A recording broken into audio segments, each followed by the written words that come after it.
एक ज़माने में लोमंडोरा की जादुई सल्तनत में हुरिया नामी एक नौजवान और पुरजोश शहजादी रहती थी।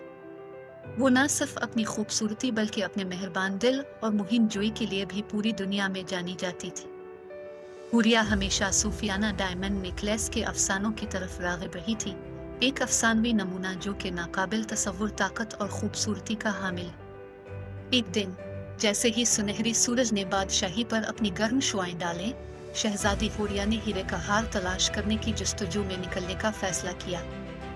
अपनी वफादार एक तनगा वाला साथी सीस्टिया के साथ वो एक ऐसे सफर पर रवाना हुई जो उसे गद्दार जंगलात, चमकती हुई नदियों को पार करती और एक ममनुआ पहाड़ी सिलसिले के मरकज में ले जाती।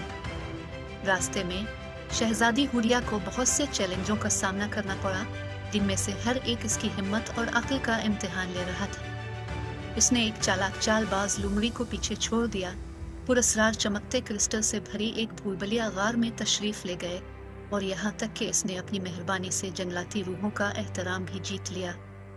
ये मुलाकातें उसकी तलाश में उसकी मदद करेंगी, क्योंकि कहा जाता था कि हीरों का हार छुपा हुआ है जहाँ सिर्फ एक पाकीज़ा दिल ही पहुँच सकता है। आखिरकार महीनों की तलाश के बाद शहजादी हुरिया और सीस्टिया सबसे ऊंचे पहाड़ की चोटी पर पहुंच गई, जहां आसमान से एक चमकती हुई आबशार बहती थी, जिससे जमीन पर चमकती हुई रोशनी थी। यहीं पर उसे एक पोशीदा गार का दरवाजा मिला, जिसकी हिफाजत कदीम हिकमत के एक मुहाफिज ने की थी। गार्डियन, एक शानदार ड्रैगन ने इसे ललकारा और पूछा, नौजवान शहजादी, तुम हीरो का हार क्यों ढूंढती हो? हुरिया ने जवाब दिया, मैं हार उसकी ताकत के लिए नहीं ढूंढती, बल्कि इस उम्मीद के लिए कि ये मेरी बादशाही में लाए, ताकि मेरे लोगों के दिलों को रोशन किया जा सके और मुस्तकबिल में रहमदिली और हमदर्दी की तहरीक पैदा हो। इसके खुलूस से मुतासिर होकर ड्रैगन ने डायमंड नेकलेस के मकाम का इंकिशाफ किया। शहजादी हुरिया सीस्टिया के साथ गार की गहराई में चली गई, जहां उसने हार को खालिस क्रिस्टल के पेडस्टल पर टका हुआ पाया।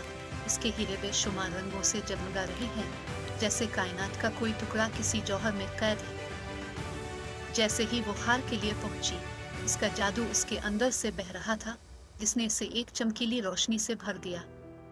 शहजादी हुरिया को तब मालूम था कि वो इसकी ताकत को अपने लिए नहीं रख सकती। इसने महसूस किया कि डायमंड नेकलेस का असल मकसद दुनिया के साथ अपना जादू बांटना था। वापस आते हुए शहजादी हुरिया ने हार के जादू को जमीन को ठीक करने के लिए इस्तेमाल किया, जिससे इसकी बादशाही में खुशहाली और खुशी आए। हीरों का हार उम्मीद की अलामत बन गया और उसकी खूबसूरती ने लोगों के दिलों को मुनव्वर कर दिया। और इस तरह शहजादी हुरिया और हीरों के हार की कहानी पूरे दायरे में एक अफसाना बन गई, जिसने सबको याद दिलाया कि खूबसूरती और जादू की असल ताकत इसके पास रखने में नहीं है, बल्कि उसे दूसरों के साथ बांटने में है।